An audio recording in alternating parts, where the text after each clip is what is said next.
Hello friends, आज हमारे पास questions है आभाज्य संख्याएं क्या होती हैं और दूसरा क्वेश्चन है सबसे छोटी समआभाज्य संख्या कौन सी है। आइए समझते हैं दोनों ही क्वेश्चंस को बहुत ही अच्छी तरह से। सबसे पहला क्वेश्चन है आभाज्य संख्याएं क्या होती हैं। तो बच्चों, आपको सबसे पहले यह समझना चाहिए कि आभाज्य संख्याओं को इंग्लिश में क्या कहते हैं। आइए समझते हैं। इंग्लिश में बेटा आभाज्य संख्याओं को कहते हैं हम लोग प्राइम नंबर। सॉरी, एक मिनट।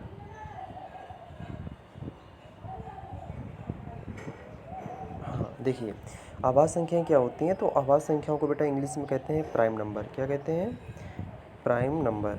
लिख देते हैं यहाँ पे प्राइम नंबर। आभाज्य संख्याओं को इंग्लिश में प्राइम नंबर कहते हैं। प्राइम नंबर्स ऐसी संख्या होती हैं जिनके फैक्टर्स सिर्फ 2 होते हैं। कितने होते हैं बेटा? फैक्टर्स सिर्फ कितने होते हैं? 2 फैक्टर्स ओनली होते हैं इनके 2। कौन कौन से होते हैं? तो सबसे पहले वो नंबर यानी इटसेल्फ, सेल्फ वो नंबर होगा एंड दूसरा होता है 1। इसके फैक्टर्स सिर्फ 2 होंगे। प्राइम नंबर्स के फैक्टर्स सिर्फ 2 होंगे। पहला वो नंबर खुद स्वयं होगी और दूसरा फैक्टर होगा 1। इसके अलावा इसका तीसरा कोई भी फैक्टर नहीं होता है। एग्जाम्पल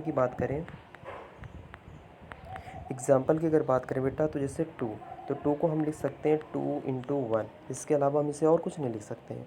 तो देखिए, पहला फैक्टर 2 है, दूसरा फैक्टर 1 है, यानी हमें इसके 2 फैक्टर प्राप्त होते हैं, इटसेल्फ नंबर एंड 1।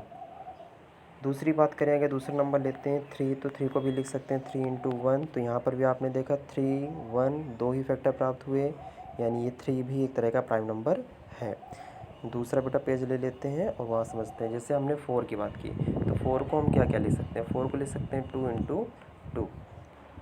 4 को हम ले सकते हैं 4 इंटू 1। तो अब आप बताइए, क्या 4 प्राइम नंबर हुआ? 4 बेटा प्राइम नंबर नहीं हुआ। क्यों? क्योंकि इसके फैक्टर्स हमें सिर्फ 2 मिलने चाहिए और यहाँ कितने हैं? 3। 1 2 3।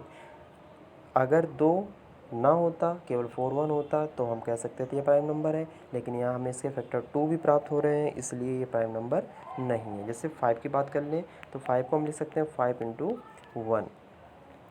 तो 5 इंटू 1 में आपको भी सिर्फ 2 ही फैक्टर प्राप्त होते हैं, पहला 5, दूसरा 1, यानी 5 भी एक तरह का क्या हो गया? Prime number. आई होप आपको वीडियो अच्छे समझ में आ रही होगी। 5 इंटू 1 इक्वल टू 5, यानी 5 भी एक तरह का प्राइम नंबर होता है। अगर 6 की बात करें तो 6 है। आप बताइए कमेंट करके कि क्या 6 प्राइम नंबर है या नहीं है, ये आपको चेक करके बताना है, ठीक है। और अगर प्राइम नंबर की बात कर लें तो ये एक तरह के सेट से भी नोट की जाती हैं। और prime numbers p equal to क्या बन जाएगा?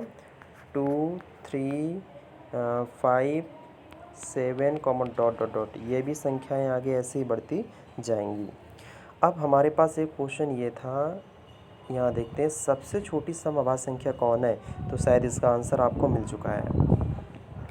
क्या है इसका आंसर? इसका आंसर होगा सबसे छोटी समआभाज्य संख्या 3 होती है। यहाँ पर आपको ध्यान देने वाली बात ये है कि जो 2 है ये सबसे छोटी भी है प्लस सम ये है, यानी smallest and even prime number सिर्फ और सिर्फ एक ही होती है, वो क्या है? 2। सबसे छोटी समआभाज्य संख्या अगर कोई भी आपसे पूछे तो आप आंसर दीजिएगा ओनली 2। इसके अलावा आपने जो देखा सेट में 3 5 7, कोई भी नंबर्स आगे सम संख्या में नहीं मिलेगा, यानी सारी संख्याएं क्या होंगी? विषम। तो ओनली 2 ही ऐसी होती है जो प्राइम नंबर्स होने के साथ साथ इवन नंबर भी होती है। ओके, तो आई होप आपको ये वीडियो समझ में आ गई होगी। Thanks for watching. वीडियो समझ में आए तो लाइक करें, सब्सक्राइब करें एंड कमेंट करें। इसके अगली वीडियो में हम बात करेंगे कि कंपोजिट नंबर किसे कहते हैं, कंपोजिट नंबर्स क्या होती हैं। Thank you.